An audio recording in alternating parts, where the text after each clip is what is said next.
Welcome back to Asinine Radio, a weekly podcast where we talk about music, and, well, that's pretty much it. So, let's go!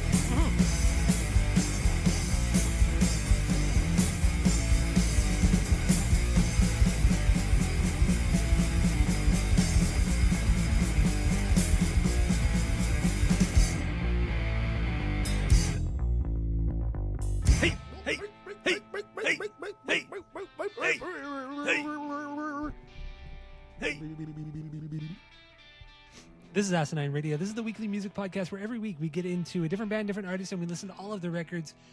We rank them from worst to best. We give our biggest banger, stinker from each of them if we have them, and then we try to have a good time doing it. We also round out the episode with our top 10 favorite songs of the band. So we're doing Wolfmother this week, and so we're going to get into that. But then we usually start with our 6 Degrees of Tom DeLonge, where we connect the band of the week to our boy Tom DeLonge and Blink. I didn't do anything this week. I completely forgot until right now. Did you do anything? Do your homework? No, I saw Josh Freese played on one of the records that we'll talk about, and then I was like, oh, okay, well, there's that. Yeah, there's factor.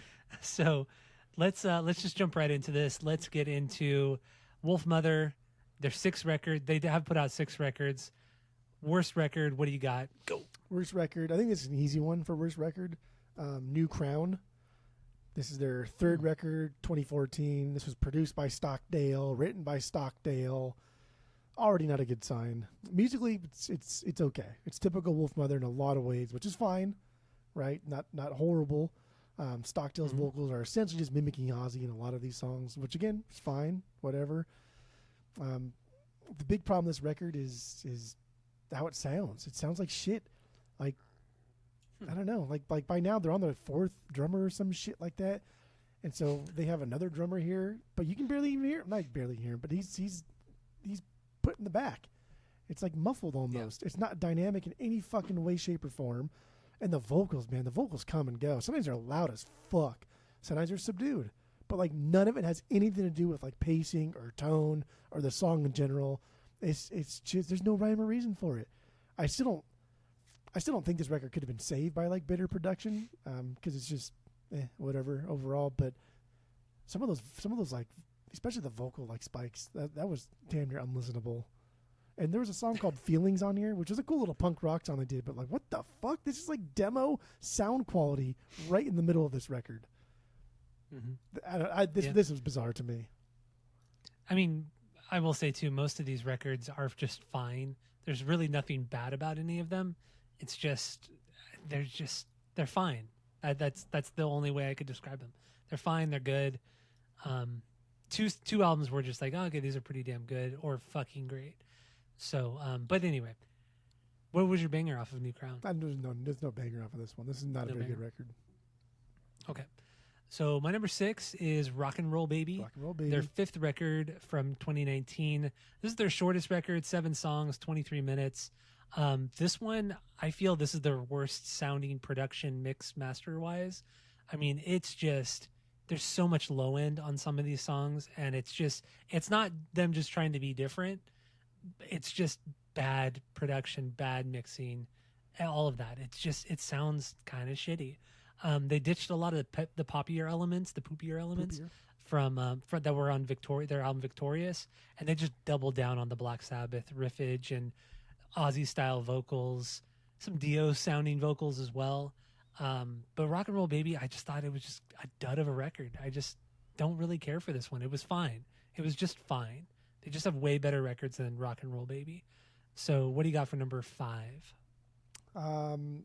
Yeah, Rock and Roll Baby. And it's kind of funny because there's no comma after rock and roll. So it's not like Rock and Roll Baby. It's literally an infant that's rock and roll. That's a Rock and Roll Baby. That's a Rock and Roll Baby. That was kind of weird. Dude. But this is a weird release. 7 songs, 23 minutes. It was surprise released, and it was released the week after Christmas, which is a fucking dead zone for album releases. Yeah.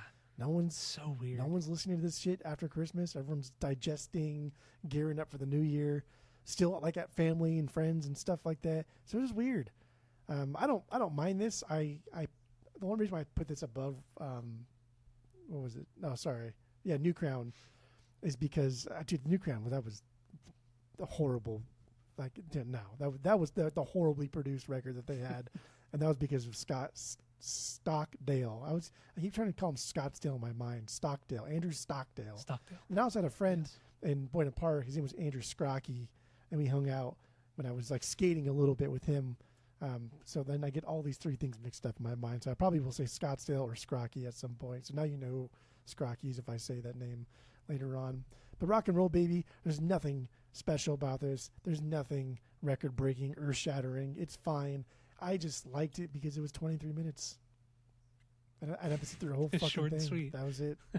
But there's a lot of like that neo-psych shit kind of going on here. That sound. So I think that's why there's a lot of low end, because they want to get that timbre and the bass and the vocals. So I get it, but I don't like it. I don't like that genre of music. I don't like that sound. But again, it's only fucking 23 minutes. That's all I had to sit through. Easy. Okay.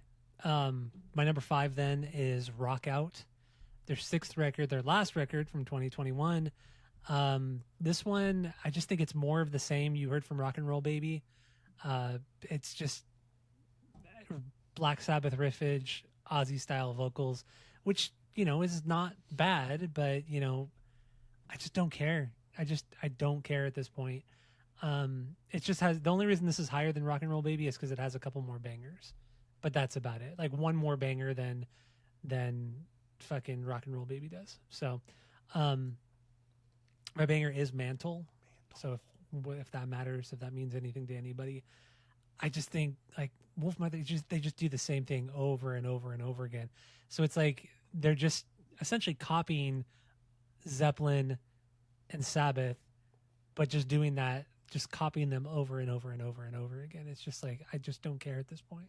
I just don't. I mean, nobody. There's really only does. one outside of the first record. There's only one outlier record, and I think it was because it was produced by somebody different, which we'll get into later.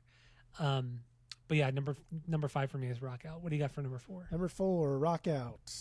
Rock Out. 6th record, 21. Fine. I think this is the record where it shows like, dude, they've given up all hope. They are just becoming the Greta Van Fleet, but for Sabbath, because like they are not just influenced by Sabbath. Now he's just straight mimic him, especially like Ozzy's vocals, man. He's trying really hard to just sound like Ozzy, and it just doesn't. There's nothing there for me anymore. I don't give a fuck. That's the reason why I don't like Greta Van Fleet, but I do like the Darkness, because the Darkness shows what they are influenced by, but have their own kind of spin on it. Wolfmother did do that on their first record, but that is completely gone by this point. It's stupid. Humble was my worst song on here, because this is like, wow, bro, you're not even hiding the fact that you're just ripping off Sabbath now, and that sucks, because you were kind of a cool band to begin with.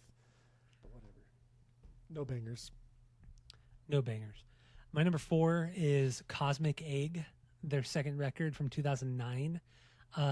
This one, it's really not that much different from the first, outside of the fact that the riffs are heavier, and they're just, that's really it. The riffs are heavier. It's not as catchy and hooky as the first record, but I think that's only due to the fact that there's so much nostalgia with the first record, and I don't know, I think Cosmic Egg is just kind of like average. It's just an average Wolfmother record. Mid-70s sounding, but heavier. That's really what it is. And it's a new lineup of the band. I mean, after the first record, after that tour, or that touring cycle, that was it. They pretty much broke up, or they went on hiatus, whatever, and the other 2 guys left, and it was just Andrew Stockdale. And this is the first record that he solely wrote. And then from here on out, he solely wrote every other album. So it became the Andrew Stockdale show at this point, and it's fine. I mean, it seems like fine. It seems like it kind of always was the Andrew Stockdale thing. Yeah. From like the EP and then how they formed and everything. It seemed like it always was. It's just that first record just came just at the right fucking time. And then he's always been the problem, because the amount of people that have come and gone through this band is just insane. Pretty crazy. It's crazy. Yeah. And not even counting like over touring 20 members years. either, or like studio guys. It's wild. Yeah. In a 20-year span, essentially, from their first record. For a band that like, and I don't mean this like disrespectfully, but it's going to sound like it, but for a band that's just not that good. This band is not good enough for the amount of members they've had. They're just not. Yeah, I agree. So yeah, my banger off of Egg? Cosmic Egg is Sundial. Just a Sundial? really heavy song that reminds me actually a lot of Audio Slave, like Tom Morello type playing, like riffage with mixed with Black Sabbath. So yeah, Cosmic Egg, whatever. It's my number 4. What do you got for number 3? Yeah, Cosmic Egg. I thought this started off really strong. There was like 3 fucking bangers back to back to back. I was like, God damn, this is going to be a better record. Like, cool. You took the best parts of their first record and just now wrote an entire thing of it. And then it tapered off so fucking fast and dove right into bland territory as fast as it possibly could. And I was like, wow, that's cool. So basically after Sundial, what is it? The Queen, California Queen, the opener is my biggest banger. But also Phoenix, like the second to last song, that was a different kind of banger for them. And I like that song a lot. But after Sundial, nothing really happens in this record. And I think it's so fucking boring. And it was such a letdown because, I don't know, I was excited for this one because, again, I thought it started off really strong. And then the Queen, the California Queen, there's some like Stooges sound in there. And it's like, this is cool. Mm-hmm. You guys are bringing other bands into the thing that you're pretending not to rip off. I like it. I'm for it. But then it stopped instantly. Boring. I mean, we'll get into the first record, but it's kind of like it's very top heavy. The first record is very top heavy outside of like one song. Very, very top heavy. So, all right. So my number 3, New Crown. I know this was your least favorite, but I honestly, I kind of liked how kind of, I don't want to say lo-fi it sounded, but kind of how shitty it sounded. It wasn't super polished. It was kind of all over the place, but not like how Rock and Roll Baby was. I like the fuzziness of a lot of the guitars. There's a lot of high gain guitars all over this one too. Very 70s hard rock style, which, I mean, obviously that's their entire shtick. But there's also for the first time, maybe not the first time, but there's a lot of stoner rock on here. More than just like 1 or 2 songs. There's a lot of stoner rock on this one. I'm surprised. I thought you'd like it more because of that, but apparently not. They did better on their first record. And this record just sounded like shit, dude. Every time they had a cool riff or groove in there, it was like now he's singing louder than, like, they just turned up his vocals. Like, oh, cool. That's fucking annoying. Yeah. Well, I mean, this was also, not only was it written by Andrew Stockdale, but he also produced this record. That's the first thing I think said. this is That's the only record. Oh, you did say that? Oh, I didn't hear you say that. You heard, but you didn't listen. Oh, okay, there's that too. Also, prior to this record, there were 4 lineup changes. 4 lineup changes. You mentioned that too about the drummer. That's fine though. Well, you said a lot of lineup changes, but I said specifically 4 lineup I changes. think I actually said this. They're on their like 4th drummer or something. Yeah, but it wasn't all. But it wasn't all drummers. It wasn't all drummers. Then I'll just write down what I have and send it to you, and you can just read it. Are you sure it was for New Crown you were saying that about? Yeah, it must have been just. I swear it was talking about something else or listening to something else. No. Okay, whatever. It doesn't matter. I lost my train of thought. I think from now on, I'm gonna have access to your screen while we do these rankings, just so I can see what you're doing. I think I'm a little distracted right now because of my microphone, and I'm really upset about the microphone. So I'm a bit distracted by it. It's not your fault, I know. No, it is my fault. I'm distracted. Like that's my fault. I should not be distracted. So it is my fault. It's not your fault, hon. Oh my God. Banger, how many times? What do you got for number 2? I scrolled down. Victorious, number 2. This was kind of funny too because Stockdale pretty much wrote everything on this album, like we kind of think that he always has been doing. But they also took over bass duties, so they had a bass player, but he did not play bass on this one. So that's kind of dick. Whatever, I don't give a shit. Brendan O'Brien came in, produced this one. Josh Freese is drumming on most of these songs. This is a solid fucking album. It's good. Yeah. Like from start to finish, it's pretty fucking good. What's cool about this is they got back to like their self-titled feeling. They're always going to be a band that's going to be compared to like those Greta Van Fleets and Darkness type bands that sound like they're doing something else or ripping it off. But like where Greta Van Fleet never gets any leeway is that they're just ripping off Sabbath and they don't have anything. And granted, I haven't listened to every fucking Greta Van Fleet record, so maybe I'm spouting off here. But I've listened to a lot of fucking songs. I would say at least 20 different songs by them. And every single time it's like, damn, dude, there there's no honesty in this. I don't hear your band. I just hear a cover band. And if you're just going to be a cover band, then just play in a fucking bar. Like, there's nothing wrong with that. That is fine. I enjoy listening to cover bands when I'm in a bar. But that's stupid. But this sounded like they were going back to Wolfmother's Wolfmother. They had their own identity, their own band. They just also happened to sound and pull from Sabbath and Zeppelin, the two big ones. But yeah, it's solid. It's I don't know. You can hear Sabbath and Ozzy all over this, but like he never tries to sing like Ozzy or play like Tony, because later on too, and your favorite record, he does sound like fucking Ozzy, and like he makes his voice sound like Ozzy, and that's stupid. But then you can even hear Stones on this. You can hear more like modern Lumineers, that kind of like indie faux. Hey, oh, yeah, Lumin. Okay, that's a good comparison. You can hear that kind of shit, but they're not just ripping it off. It's like we are the same age as a lot of these guys, and we grew up in that scene, and we do like that music. I don't want to say this is already vinyl worthy, because I do like it a lot. If this came through my shop, like I'm gonna take it home, and I probably would keep it. But I'm not ready to say this is 100% vinyl worthy right now. But the song "Victorious," dude, that song. If it wasn't for like Mother and or Woman just being so fucking nostalgic and good, this could be like their best song. It's huge. This song is huge.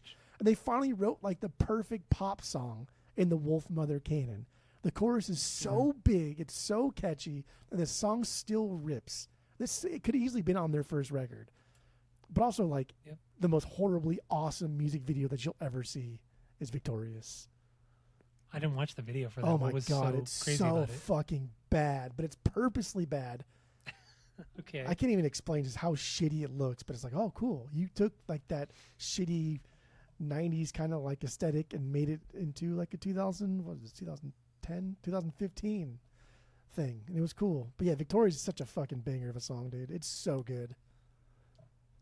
It is. I mean, the whole record is pretty solid. It is my number 2 as well. I agree with just about everything you said. It's more upbeat and poppy than I think it's probably the most upbeat and poppy sounding record they've ever put out. And I'll give credit to Brendan O'Brien, honestly, because Brendan O'Brien is just one of the great producers ever. Like he's a top 10 producer without a doubt, like across all genres. Oh, for sure. I'd put Brendan O'Brien top 10 for sure. I'm including hip hop producers. I'm including everything. And he's not there to dick around. Like he's like Scrocky probably has all these ideas, and Brendan's like, no, dude, that's stupid. We're not doing that. Let's do this instead. And then it came out like this. Yes, yeah. So he's fantastic. Like you said, Josh Freese played on it.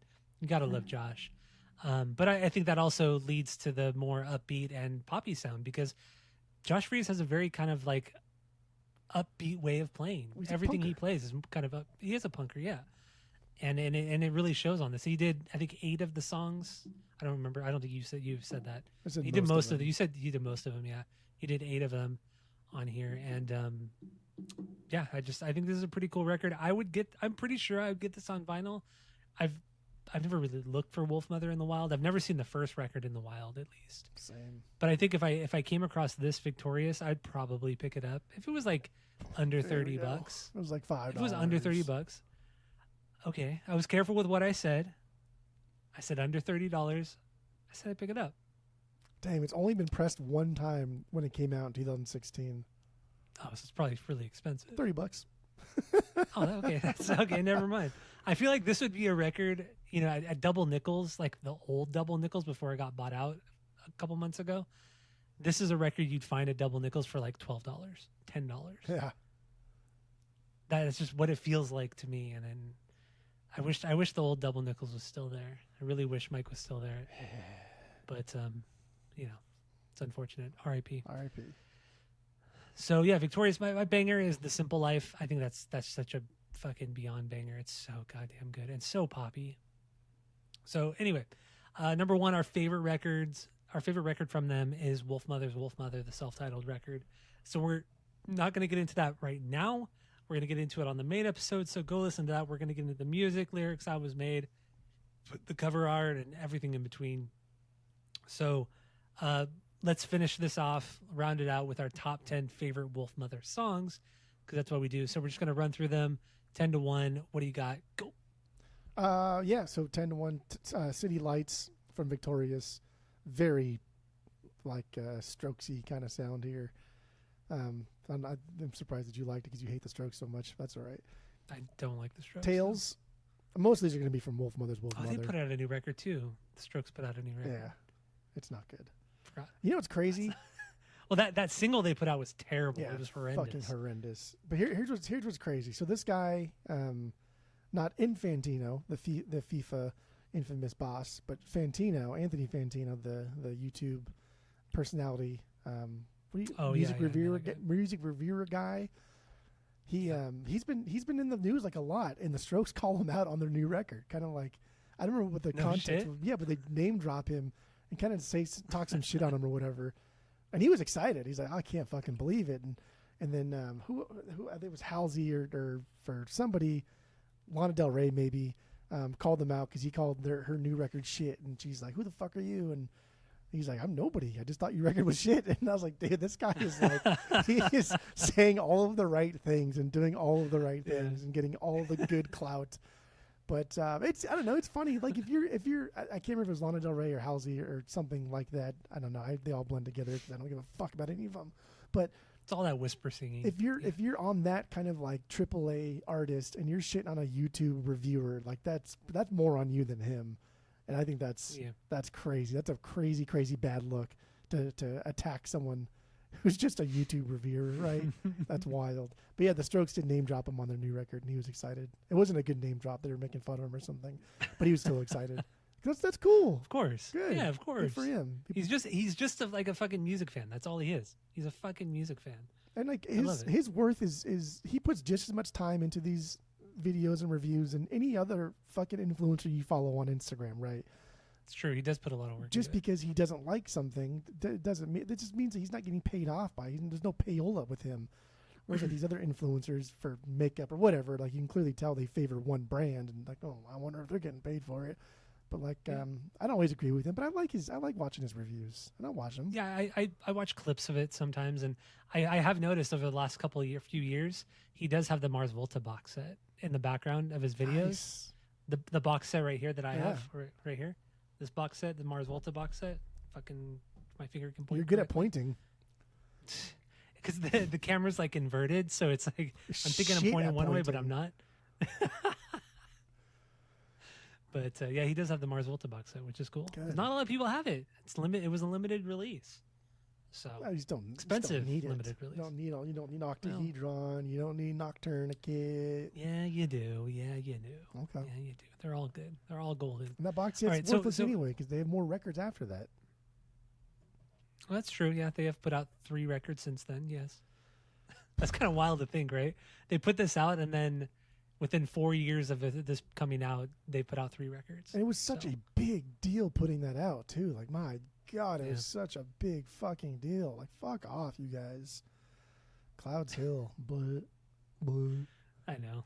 They're awful. Clouds Hill is awful. City Lights, Victorious, Tales from Wolfmother's Wolfmother, Where Eagles Have Been from Wolfmother's Wolfmother, Phoenix from Cosmic Egg, Vagabond from Wolfmother's Wolfmother, California Queen from Cosmic Egg, Colossal from Wolfmother's Wolfmother, Victorious from Victorious, White Unicorn from Wolfmother's Wolfmother, and Woman from Wolfmother's Wolfmother. God, that is a tongue twister for you, huh? Jesus Christ. All right, my top 10 to 1. Number 10, Enemy Is in Your Mind from New Crown. Number 9, City Lights from Victorious. Number 8, How Many Times from New Crown. Number 7, The Love That You Give from Victorious. Number 6, Apple Tree from Wolfmother. Number 5, Victorious from Victorious. Number 4, White Unicorn from Wolfmother. Number 3, The Simple Life from Victorious. Number 2, Joker and the Thief from Wolfmother. And number 1, Woman from Wolfmother. I don't care. A lot of these are singles. Half of these are singles. I don't give a fuck. They're just better songs. A lot of these shouldn't even be That's on why here. they go in the top 10. Apple Tree's not a top 10. Well, Joker and the Thief is too high. You're missing Colossal. There's way too much New Crown on here. Like, what is going on here? Is this a joke? Is this a joke list? This is a joke list. This is just the better. This is the better April 10. Fucking the better 1st? top 10. What is this? No, we're in July. What are you doing? All right, so that's all we have for these Wolfmother rankings. Go listen to the main episode because we're gonna get into and break down the self-titled Wolfmother record. Wolfmother's Wolfmother, dude. And thank you all for listening. Go to Spotify, Apple Podcasts. Give us 5 stars. If you're watching on YouTube, you smash that subscribe button. That's what the kids say. And that's it. That's all.